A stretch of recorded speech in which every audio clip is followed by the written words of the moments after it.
In just 5 minutes, in a tense courtroom, a white officer is certain that he will ruin the life of a black woman. But when she reveals her true identity, the entire room falls silent, as if suffocated by the weight of the truth.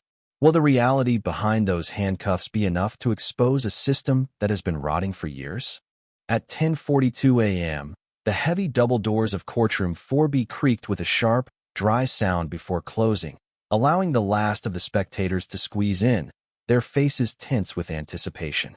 Inside, the air was thick, frozen, heavy, and suffocating to the point where everyone felt they had to brace themselves to stay calm. Every wooden bench was filled, and many people stood against the walls, clutching their handbags, coats, or tightly holding on to loved ones, as if clinging to a fleeting sense of peace. They weren't here out of curiosity about the law. They were here for something more instinctual, to witness a trial that everyone was whispering would shake the city to its core. Above, the ceiling fan spun lazily, stirring the thin layer of long-settled dust, yet they did nothing to dispel the simmering heat rising from the floor.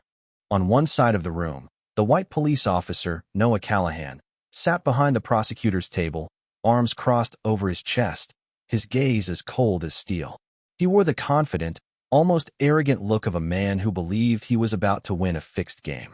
In his mind, this case was a beautiful triumph, a timely arrest, media coverage, ample evidence, and a perfect defendant to solidify his career. But the black woman sitting across from him, Naomi Ellis, was not behaving like a typical defendant. She wasn't trembling, she didn't lower her head, and she wasn't looking around for an escape. She sat upright, her hands lightly resting on the table, her eyes fixed ahead as though staring into something no one else could see. It was this calmness that made the room feel suffocating. A few murmurs began to rise from the back rows. "She doesn't seem guilty," a woman whispered. "That's what makes her dangerous," someone else replied. Even the judge, accustomed to cold verdicts and fearful faces, lingered longer than usual as he looked at Naomi, as if trying to decode something that wasn't in the case file. When the court officer signaled, everyone stood. The sound of creaking wooden chairs, slow footsteps, and finally the judge's firm gavel echoed in the dense space. But even the sound of the gavel couldn't break the spine-chilling silence enveloping the room. Everything seemed compressed into a single breath, where every movement became too loud, too clear. The charges were about to be read, but what dominated the room was not clarity, it was suffocating ambiguity. A black woman present at the scene of a shooting had been arrested. That was information everyone knew. But her gaze, her silence, the way Naomi sat as though she already knew what would happen next, all of it made people uneasy. Something was wrong here, but no one could pinpoint it. It snaked through every corner of the room, every breath, every glance, waiting for the moment to explode and suffocate every ounce of trust everyone once held. And when it happened, no one in that room would be able to turn away. Noah Callahan sat still behind the prosecutor's table, his hands lightly clenched before him, his gaze fixed on the woman across from him like a sharpshooter waiting to pull the trigger. His neatly tailored gray suit, combed hair, and upright posture made many mistake him for a prosecutor rather than a police officer attending the trial as a witness. In Noah's mind, this was not just a routine case. It was an opportunity to cement his name in the department, a stepping stone to a higher position, or at the very least, a firm answer to those who had doubted his abilities. He was certain he had done the right thing arresting her at the scene. The 911 call, the shell casings, the suspicious vehicle that was enough to tighten the noose around this case and push Naomi Ellis into the darkness of punishment. He saw no reason to hesitate. Naomi's face bothered him, not because of its cold beauty, but because she wasn't reacting like the guilty people he had arrested. No fear, no squirming, no crying. Her silence made him feel as though she was challenging him.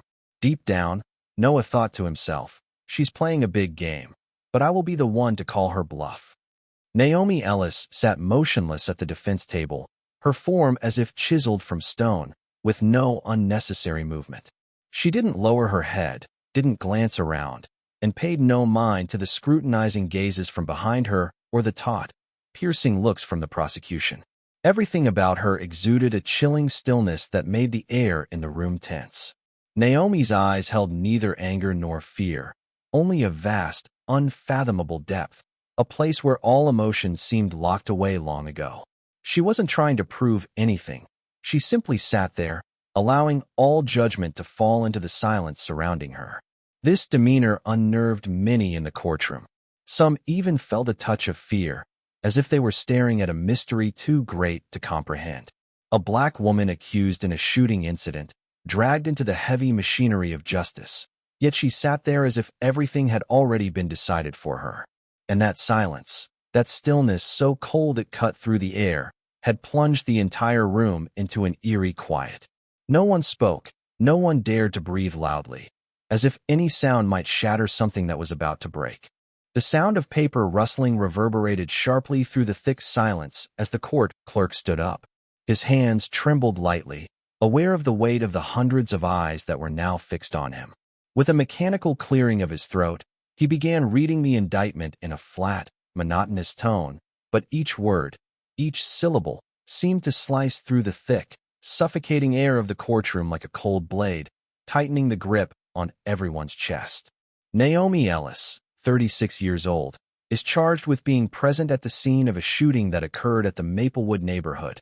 He continued, each detail flowing out one by one like a slow-moving river, dragging her deeper into the darkness.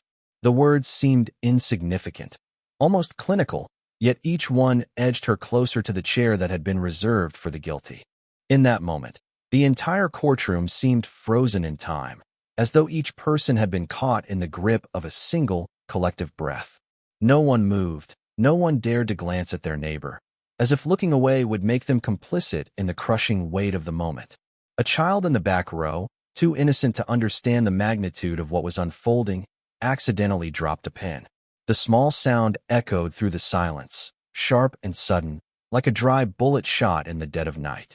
It was the only sound for a brief moment, but it seemed to amplify the tension in the room, making every heartbeat feel like thunder.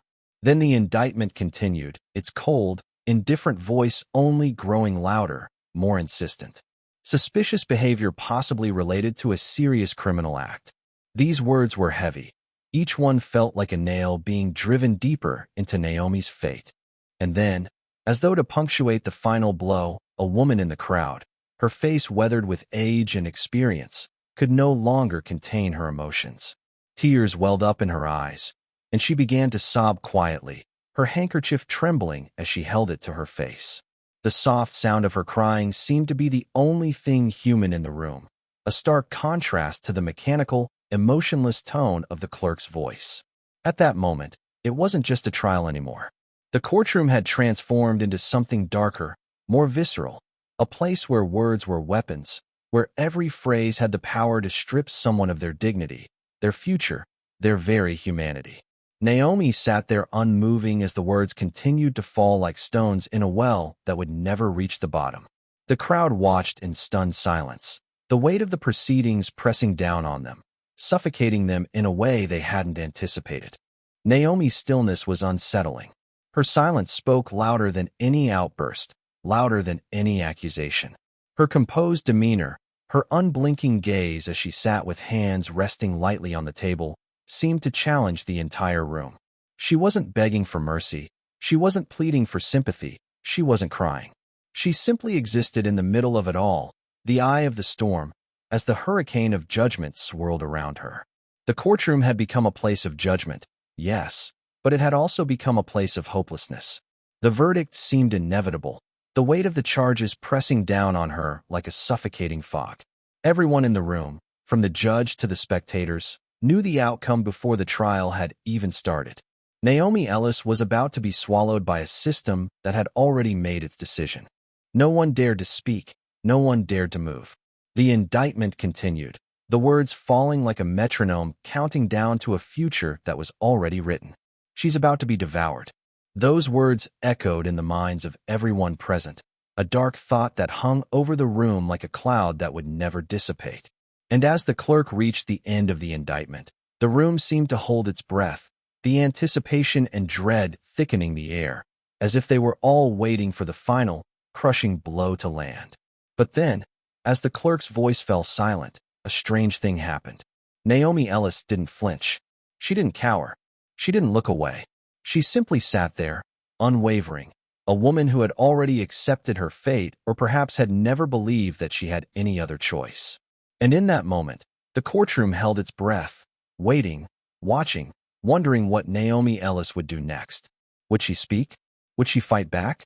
Or would she simply let the words continue to fall, as cold and indifferent as the world around her? No one in that courtroom knew exactly what had happened the night Naomi Ellis was arrested.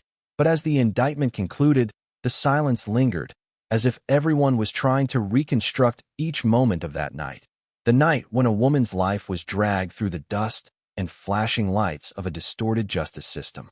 It was a stifling summer night in the impoverished Maplewood neighborhood, a place where the streetlights flickered, unsure whether it was from lack of power or from being so accustomed to being neglected. The screech of a patrol car siren shattered the stillness of the night, its red and blue lights flashing against the peeling walls, sweeping across the old windows where children peered out, terrified. The police car barreled down the street like an arrow, tires screeching against the cracked pavement before coming to a halt at the entrance of the alley where Naomi had parked her car. Without warning, two officers stepped out, guns drawn, their faces tight with tension, as if they had just encountered an armed and dangerous suspect. Naomi sat in the car, her hands still resting on the steering wheel, not yet having unbuckled her seatbelt. She didn't run, she didn't speak. Her gaze simply flicked to the rearview mirror as the headlights swept across her. A brief moment, but it was that calmness that sent a surge of anger through Officer Noah Callahan. He hated that silence. He hated how she wasn't reacting like the guilty people he was used to arresting. No panic, no flailing, no crying. Just then, a door creaked open from a house across the street. An elderly woman shakily leaned out, shouting, "She's innocent. I saw it. She didn't do anything." But her words were quickly drowned out by the sharp command of the second officer, "Stay back. This is a crime scene." Naomi stepped out of the car slowly, her hand raised in a silent commitment to survival. But just as she turned to follow the command, the cold click of the gun being cocked echoed in her left ear. Noah Callahan pressed the barrel of his gun to her head, his finger hovering over the trigger, as if waiting for the slightest signal to end it all. No resistance, no signs of struggle. Naomi kept her gaze fixed straight ahead into the darkness, where the flashing police light still flickered like a false heartbeat, pounding erratically in the wrong direction of misplaced rage.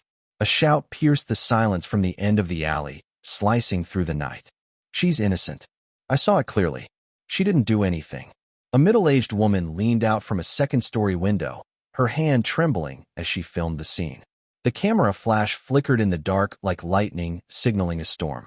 On the street below, more residents began to gather, their shouts and cries mixing with the still wailing sirens. A young man pushed forward, yelling, "Why point a gun at her head?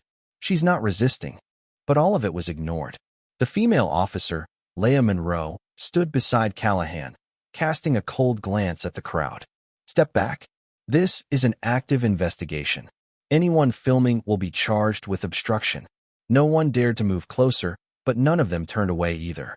They stood there like mute witnesses, with no voice left, helplessly watching as Naomi was forced to the cold ground of the alley. Naomi didn't beg, she didn't shed a single tear. But it was precisely that, her refusal to react, that made the air thick with suffocating tension. Her wrists were twisted behind her, the cold steel cuffs snapping shut with a harsh, dry click that seemed to pierce the cruel silence. Naomi's eyes met Callahan's, not pleading for mercy, but seeking something deeper, an acknowledgement, as if to say, "You're doing exactly what I knew you would." In that moment, despite Naomi being the one handcuffed and kneeling, it was Callahan who felt small, unable to comprehend why she wasn't afraid. And it was that lack of fear, that bone-chilling silence, that was the very thing that would etch this night into the memory of the entire neighborhood and into his own. As Naomi was shoved into the back of the patrol car, her wrists still tightly bound behind her, Noah Callahan slammed the car door shut, standing tall and taking a deep breath, as though he had just completed a major operation. At that moment, the question of whether she had truly committed the crime wasn't even in his mind. Instead, he pictured the disciplinary medal, the front-page headline, and the congratulatory handshakes from his superiors. He pulled out his phone, opened the Notes app, and quickly typed, Successful arrest. Female suspect matching witness description. Vehicle matches license plate. Maplewood shooting case. This is a case to make a name. Those words were not just a formality. They were his own personal affirmation, as if he had just scored a point in a game. He no longer cared about Naomi's gaze, the shouts from the crowd, or the phone silently recording every moment. For Callahan, Naomi's silence was the clearest evidence. The silent ones are guilty. He had read that somewhere, and it had become ingrained in the way he operated in his job. When the female officer, Leah Monroe, approached, he simply nodded and ordered, "Take her to the station. I'll handle the report." His words were brief, cold, but carried an absolute certainty that he had just secured a ticket to a new level in his career. The shell casings at the scene, a suspicious vehicle, a woman who didn't scream, that was a complete picture. He didn't need to see what the picture actually was. He just needed it to be pretty enough to showcase in his personal portfolio. And in that moment, as the patrol car slowly rolled out of the alley, Noah Callahan was absolutely certain he had arrested the right person. No doubt, no further verification needed. She was silent. She was at the scene. That was enough. The heavy metal door slammed shut behind her with a deafening clang, its sound reverberating through the holding corridor like the toll of a bell signaling the beginning of a long, lightless night. Naomi was led into cell number 6, a small room with pale gray walls peeling in places, cold tile flooring, and a metal bunk bed fixed to the wall. The officer said nothing, casting only a disinterested glance in her direction before walking away, leaving Naomi alone with the flickering hum of the fluorescent light overhead, like the weary breath of a place well accustomed to despair. Naomi slowly sat down, her wrists still marked by the indents of the handcuffs, the red bruises deeply imprinted around her thin wrists. She didn't cry, didn't protest her innocence, didn't scream for a lawyer or demand her right to silence like many innocent people in the situation might. She simply sat there, eyes fixed on the wall across from her, where a long crack ran diagonally like an invisible seam of fate that had already been stitched into her life. A cold draft filtered in through the ventilation grate, making the room dry and freezing, but Naomi didn't shiver. She didn't huddle against the wall, didn't wrap her arms around herself for warmth. Instead, she sat upright, her gaze unblinking, as if waiting for something only she knew was coming. Behind those still eyes was a storm, not one of emotion, but of anticipation. It was as though everything that was happening right now, she had seen it before, not in a dream, but in the reality she had lived. The reality where a black woman could be knocked down not for any wrong action, but simply for being in the wrong place at the wrong time, with a skin color that could never be erased. Naomi didn't need to ask why anymore. She had long known the answer. And tonight, in this cold, empty cell, her silence was what thickened the air more than any cry ever could. She wasn't surrendering, because she knew this was only the beginning. As dawn broke the following morning, the first rays of sunlight struggled to filter through the dust-covered windows of the Springfield police station, casting a pale light over the cold, sterile walls. Naomi Ellis, however, remained where she had been all night, on the cold metal bench in her cell. Her gaze was fixed firmly on the crack in the wall opposite her, her eyes not moving, not shifting, even as the light slowly brightened the room. It was as if she were holding an unspoken conversation with the crack itself, perhaps questioning her fate or simply accepting that this was the reality she had found herself in. Her body was still unmoving, the silence around her thick and suffocating. Yet, in her stillness, there was something unyielding, something that would not bend or break under the weight of what was happening. Outside of her small, isolated world in the cell, Detective Noah Callahan was starting his day just like any other. His hand clutched a lukewarm cup of coffee, his thoughts already racing ahead of him. He moved quickly through the police station, his head bent over the report in his hand, eyes darting back and forth as he mentally reviewed the checklist that had already formed in his mind. The case files, the evidence, the witness statements, everything he needed to finalize this case, to present it confidently to the prosecutor. He was sure that this case would be his ticket to recognition, to the promotions he felt were long overdue. He was confident. He was certain. The pieces were falling into place. But as the morning hours wore on and Callahan sat down at the archives to input his findings, his sense of certainty began to erode. A few swift keystrokes on the keyboard, a few glances at the files, and everything he had believed in started to feel fragile. There was no gun at the scene, nothing to tie Naomi directly to the crime. There were no witnesses willing to come forward, no one who could say with certainty that they had seen her pull the trigger. The arrest itself had been based on nothing more than a vague, anonymous 911 call. No name, no direct connection.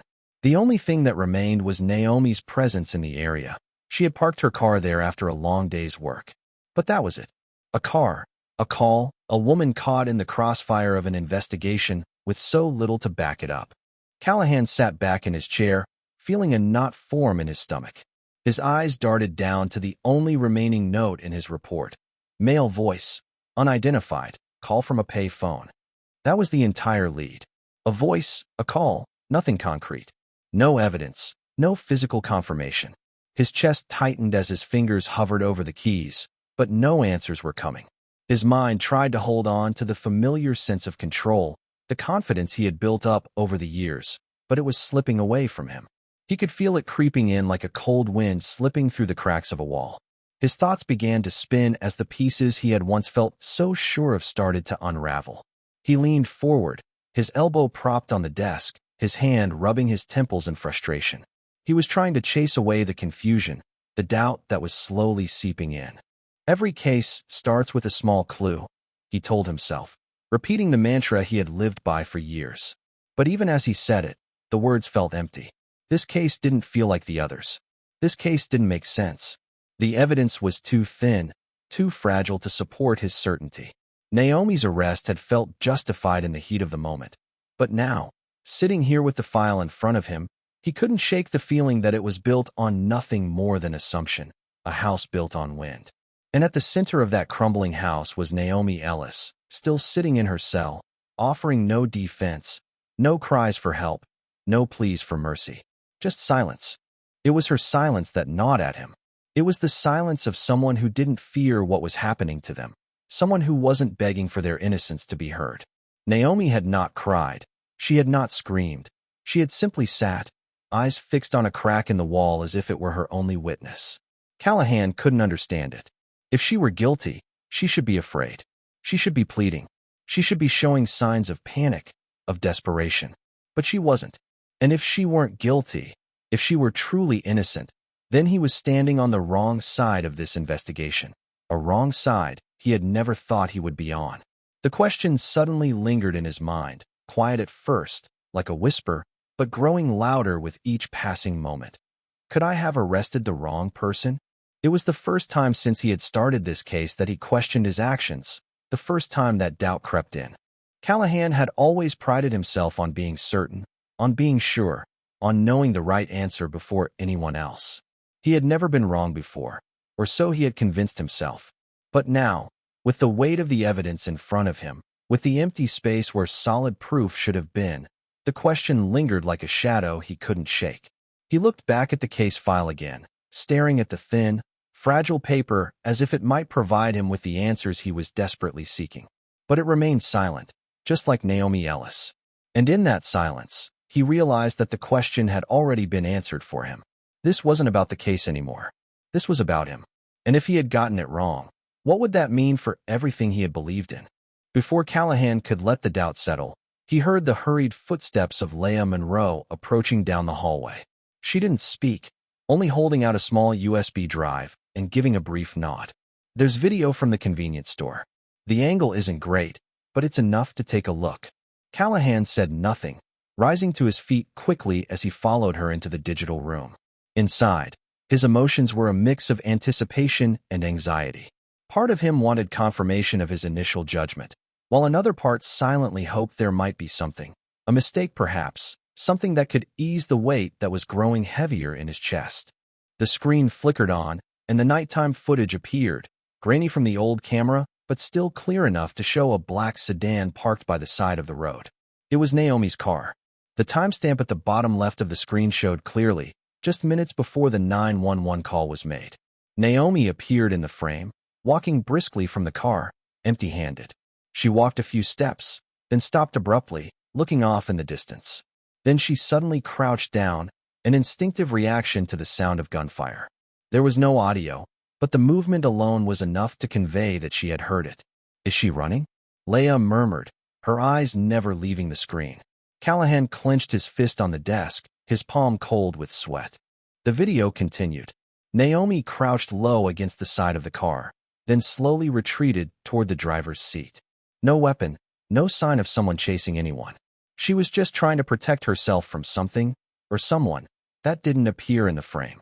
The angle didn't reveal anyone else, but at the very edge of the footage, just for a few brief seconds, a silver car sped by and quickly disappeared.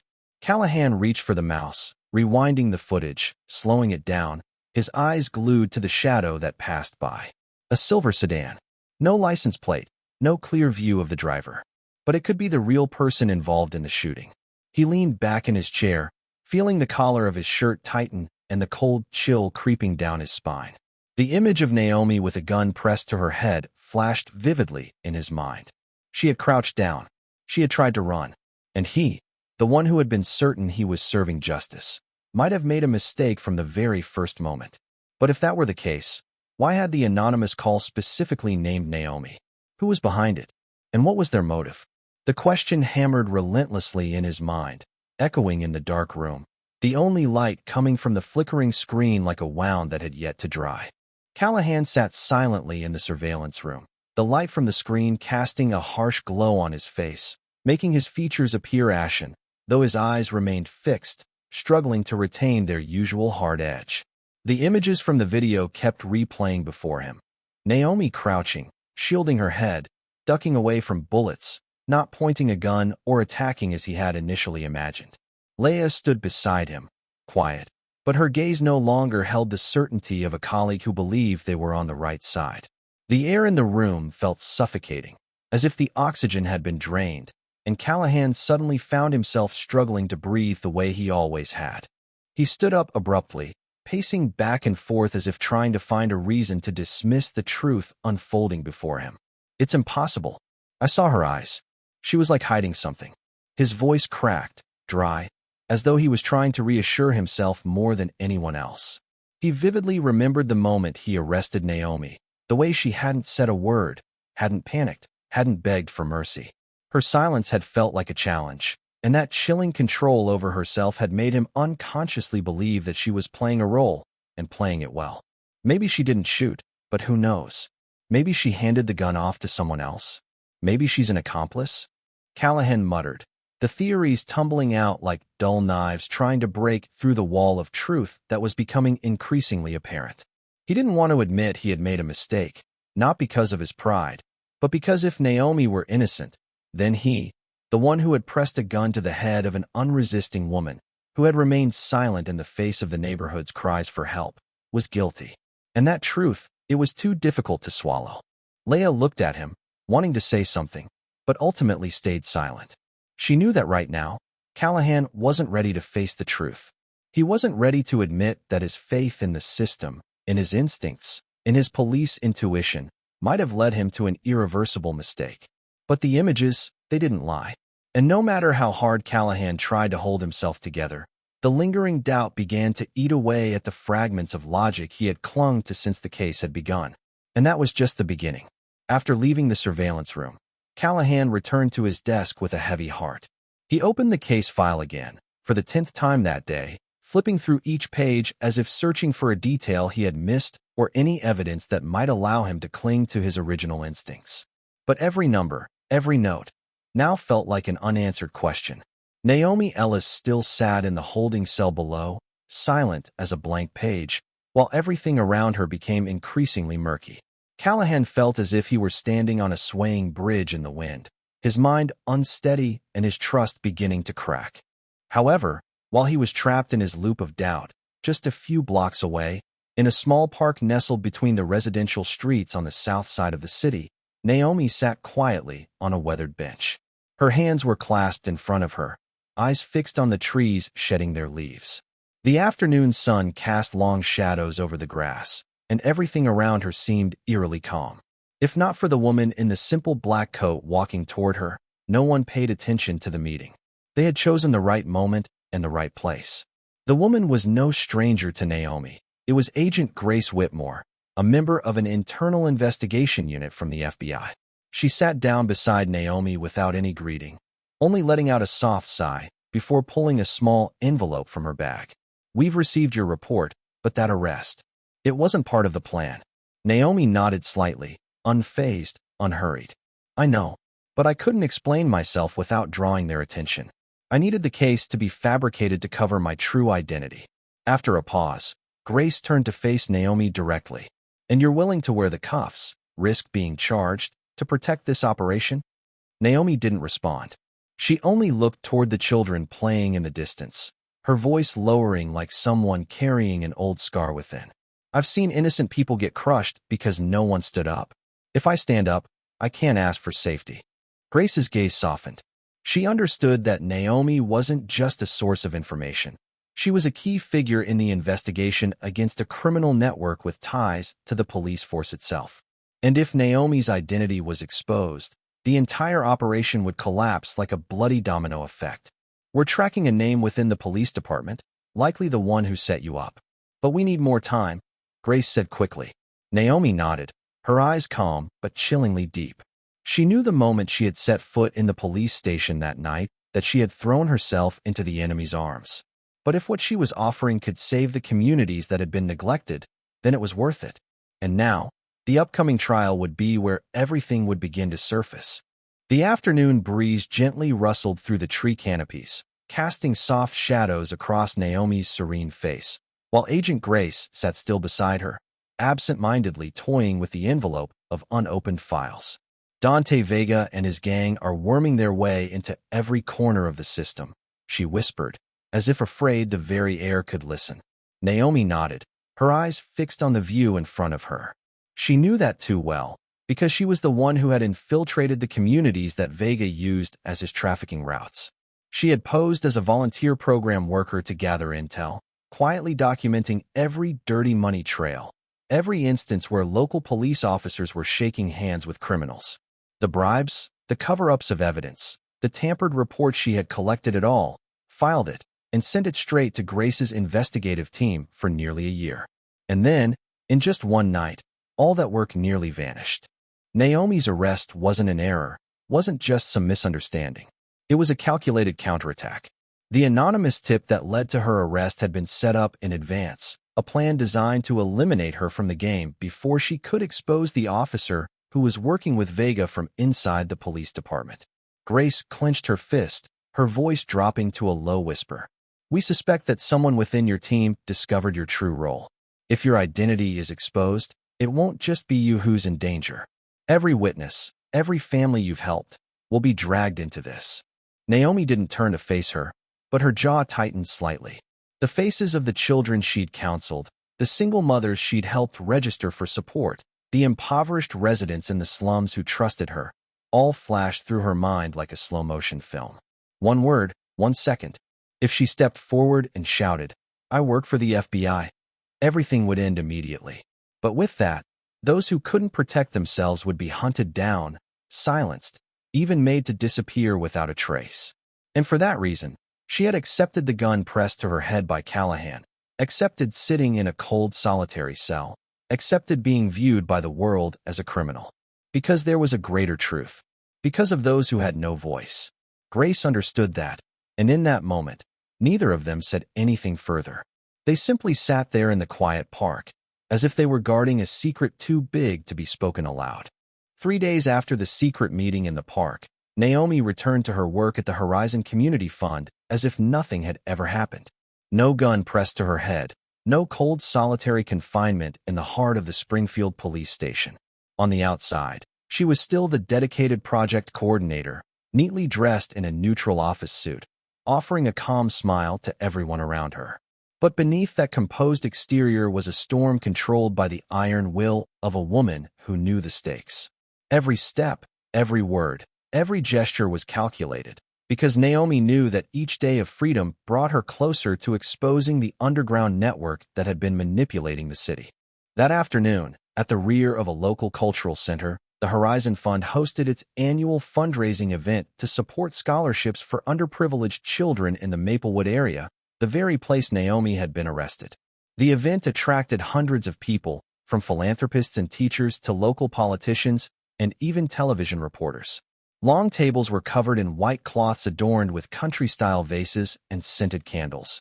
Everything seemingly perfect to house a lurking danger.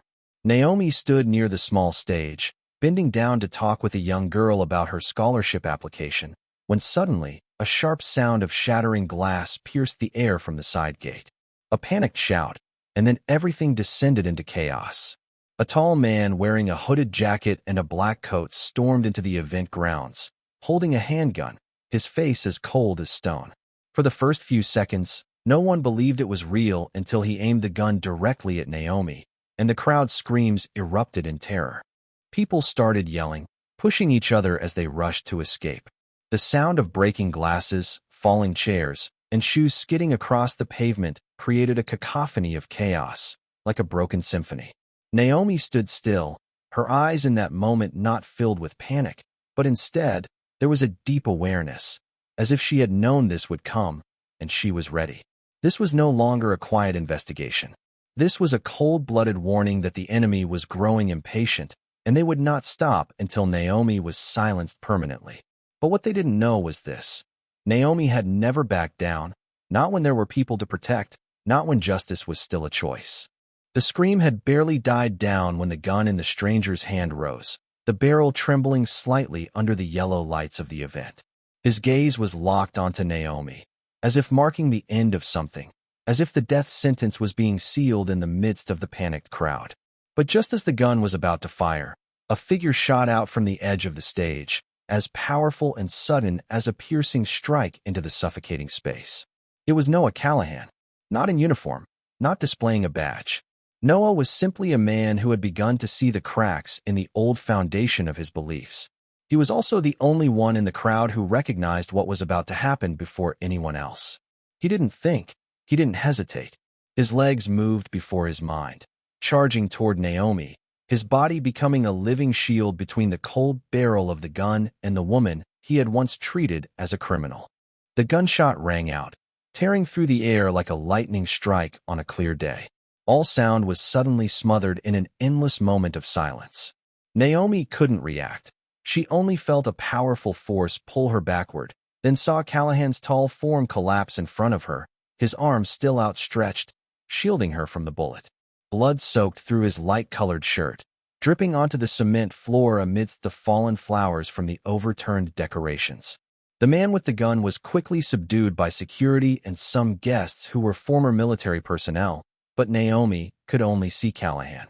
The man who had once pressed a gun to her head, who had once called her a case to make a name, now lying motionless, having taken a bullet for her. The backyard now echoed with only the sounds of heavy breathing, muffled sobs, and Naomi's heart pounding in her chest, dizzying with its speed. In that moment, all the lines between right and wrong, trust and doubt, captor and captive, suddenly vanished.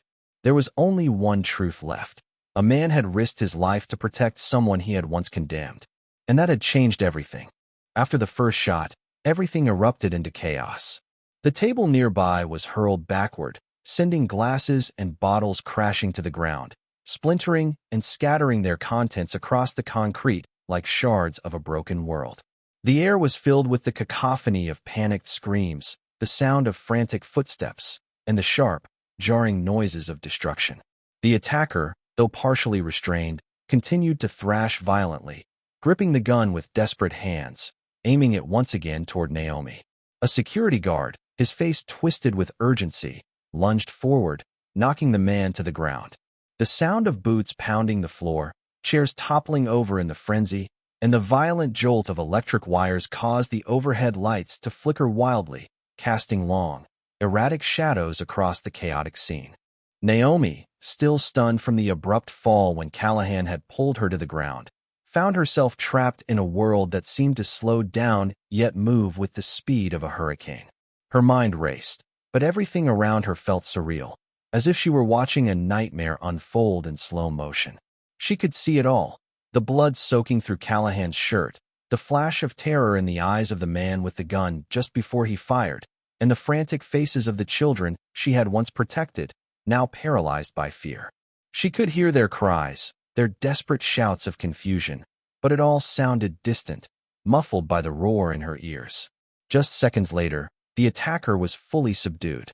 The gun was kicked away, skidding across the floor and coming to a halt under the feet of a woman who stood motionless, her face drained of color. Naomi was pulled upright, still dizzy and struggling to regain her bearings. Before she could even gather her thoughts, she felt the weight of dozens of eyes upon her. The crowd had gone silent, the tension hanging thick in the air. No one dared to move, no one dared to speak. The calmness that had once defined Naomi, her role as a simple community worker, the woman who had been unjustly arrested just days ago, now seemed to have evaporated under the harsh flash of the police lights. They no longer saw a person who had been wronged. They saw someone who had just escaped death. They saw someone who had stared death in the face and didn't flinch. Amid the chaos and the flashing lights, Naomi's expression remained eerily composed, her eyes still unwavering. No panic, no fear, just a quiet, steely resolve that made the crowd uncomfortable. As the siren screamed in the distance and the lights swept over her, it was impossible for anyone to ignore the fact that something larger, something far more dangerous than they had originally assumed, was unfolding in front of them. Someone in the crowd whispered the question that no one dared ask aloud. Who is she? The words rippled through the group like the echo of a bomb blast, and in the suffocating silence that followed, the weight of the truth began to settle in. Naomi Ellis wasn't just another community worker. She wasn't just another person who had been wrongly accused. She was someone hiding a secret so monumental, so dangerous, that it had the power to topple everything. And at that moment, Naomi understood that her life, and the lives of everyone around her, had just crossed a point of no return. The web she had been working to unravel was about to be exposed. There was no going back now. The question wasn't if the truth would come to light. It was when, and how many would be caught in its wake. As the first light of dawn crept over Springfield, the city remained still, too stunned by the near assassination at the charity event to regain its footing. But deep within the heart of the real justice system, a new seismic shift was quietly set into motion. Just hours after the failed shooting, Agent Grace Whitmore, with her elite FBI Rapid Response Unit, launched a covert operation that took everyone by surprise. They stormed the Springfield Police Department with ruthless precision, executing a top-secret raid that left the building trembling in its wake. Heavy footsteps echoed down the halls as Officer Colin Reyes, an old hand in the department, once seen as the indispensable right-hand man to numerous high-ranking officials, was marched through the corridors handcuffed, in full view of his shocked colleagues. He didn't resist. He knew it was over. His entire world was crashing down. In the drawer of Reyes's desk, the FBI found it all: secret money transfers, maps of delivery routes, and sensitive internal information, irrefutable proof that he was the inside man for Dante Vega, the very one who had orchestrated Naomi's downfall with that anonymous call. While this was unfolding, on the west side of the city, another tactical unit had targeted a high-security warehouse, a place Naomi had once identified in her confidential reports. The operation was swift and silent, shrouded in the thick smoke of gas canisters as terse commands echoed through radios. There, in the heart of his criminal lair, Dante Vega was captured in the act of burning incriminating documents with a disposable lighter. The sight around him was devastating. An entire warehouse filled with illegal arms, unmarked guns, lists of bribes paid to corrupt officers, and meticulous surveillance documents tracking Naomi's fellow informants. And at the center of it all, Naomi Ellis's name stood out, written in bold red ink, marking her as the next target to silence. For the first time in years, the kingpin behind this sprawling criminal network was forced to bow his head, his empire crumbling as the cuffs were slapped on him. Meanwhile, in a quiet corner of the FBI headquarters, Naomi sat alone in a small meeting room. The cold light from the window spilled across the wooden table, casting a long shadow. In front of her lay the final deposition, the conclusion of over 11 months of silence, danger, and nerve-wracking tension. Her pen hovered over the paper, every stroke deliberate and steady, though her hand trembled slightly with the weight of what she was about to sign. She placed the pen down slowly, a single tear rolling down her cheek. Not from pain, not from fear, but from the immense relief that had been building for so long. All the days of pretending to be calm, all the nights of lying low while the world around her teetered on the edge of collapse, they were finally over. She wasn't crying because she was weak. She cried because, for the first time in over a year, she could finally let go of the things she had kept hidden, the truth she had so desperately fought to protect. Just days later, the streets of Springfield were flooded with people carrying signs that read, "Thank you, Naomi Ellis, and we believe in you." Cheering as her face appeared on the evening news, they called her the woman who changed justice, their voices swelling with admiration. But while the city erupted into applause, Naomi quietly slipped back through the familiar doors of the Horizon Fund office, her gaze steady as she nodded a simple greeting to her colleagues. She walked in as if nothing had changed, as if she hadn't just taken down one of the city's most powerful criminal networks. Her desk remained untouched, with a few scholarship applications left unfinished and children's drawings still taped to the filing cabinet. Reminders of the life she had always worked to protect, not the fame or accolades of a hero. What no one knew, though, was that Naomi's silence as she walked back into her office without fanfare, without speeches, was the most powerful statement of all. No grand declarations, no need for applause. Naomi didn't need the world to sing her praises. She didn't need to stand in the spotlight. She only needed the truth. And in the end, that truth had been spoken. It had been exposed, and with it, the shadows that had loomed over the city for so long were finally lifted. The battle wasn't over, but Naomi knew this was just the beginning of the justice she had been fighting for. Springfield People's Court, Monday morning. The atmosphere in the courtroom was thick with tension, suffocating, as if a single breath could tear everything apart. Naomi Ellis sat upright in the defendant's chair, the harsh white light from above casting a cold, unforgiving glow on her face. It was bare, untouched by makeup, yet radiating a quiet strength, an undeniable resilience that made her seem like a figure carved from stone. Across from her, in the witness box, was the man who had once pressed a gun to her head, the one who had scribbled in the case files, "This is a case to make a name, Officer Noah Callahan." But this time, when their eyes met, there was no anger, no judgment. There was only silent respect, forged through a painful process of awakening, one that had torn him apart from the inside out. The judge took a deep breath as he held the verdict in his hands. The room was silent, every eye focused on him. The sound of paper turning echoed sharp and loud, breaking the silence like thunder, making every heartbeat in the room reverberate with anticipation. The court finds defendant Naomi Ellis not guilty. All charges are hereby dismissed. You are free to go. The words were simple, but they struck the room like a bombshell. No one clapped, no one cheered. The crowd was paralyzed, stunned into immobility. They were trapped in the weight of the revelation, the realization that the woman who had once been the villain in their eyes, the one they'd assumed to be guilty, had been the only person brave enough to fight for justice. The truth, when it arrived, didn't bring relief or celebration. It brought something deeper, something heavier, regret. Regret that they had been blind, regret that they had misjudged her. Naomi stood motionless in the dock, the weight of the truth pressing down on her, but her expression remained calm, unwavering. In that silence, there was nothing to prove, no need for words. The truth had been spoken, and it had ripped away every pretense, exposing the lies, the corruption, and the weakness that had shaped the city. It was her truth, and now it was theirs. Noah Callahan stood from his seat, his body moving before his mind could catch up with the emotions now flooding him. His steps were slow, deliberate, as he approached Naomi at the defendant's stand. He wasn't wearing a uniform, no badge gleaming on his chest, no gun in his holster. In that moment, he was simply a man who had witnessed his own convictions shattered, who had seen the layers of his own pride and arrogance peeled away. The officer who had once stood in opposition to her now found himself standing in awe of her. When he reached her, he hesitated, his voice thick with emotion. I was wrong," he said, his words almost strangled, as though the admission itself was a struggle. "I didn't see the truth. I didn't understand."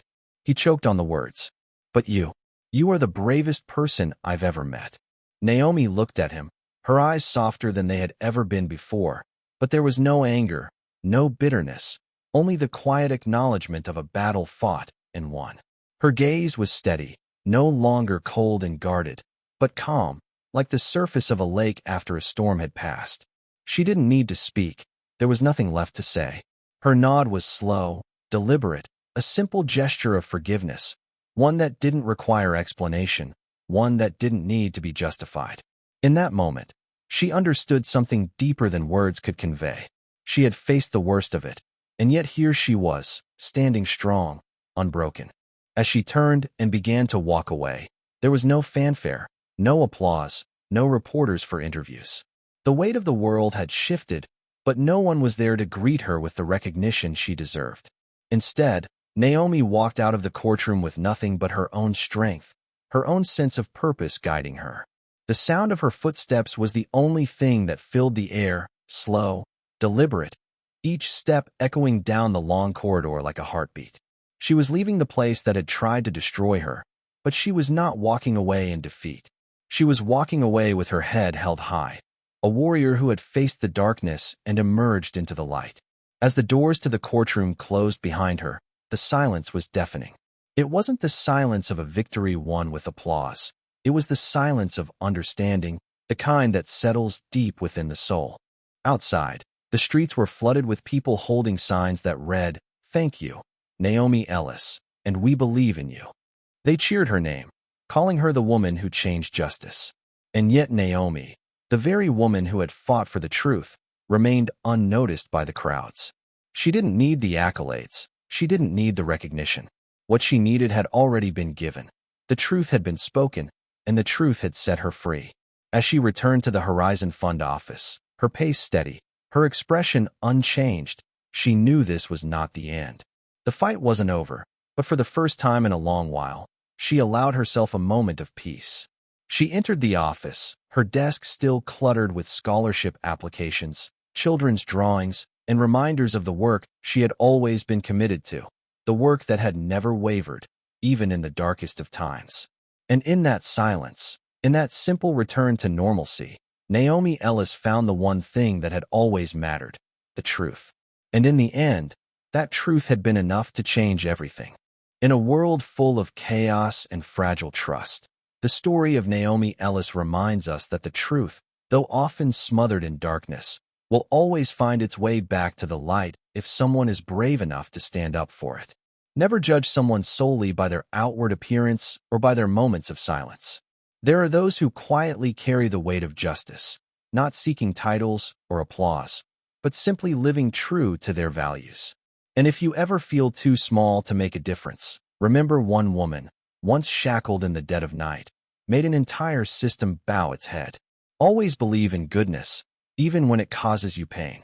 Be strong, even when no one supports you, because the truth will always find its voice. And if you find yourself on the other side of the story, be courageous enough to admit your mistakes, as Noah did.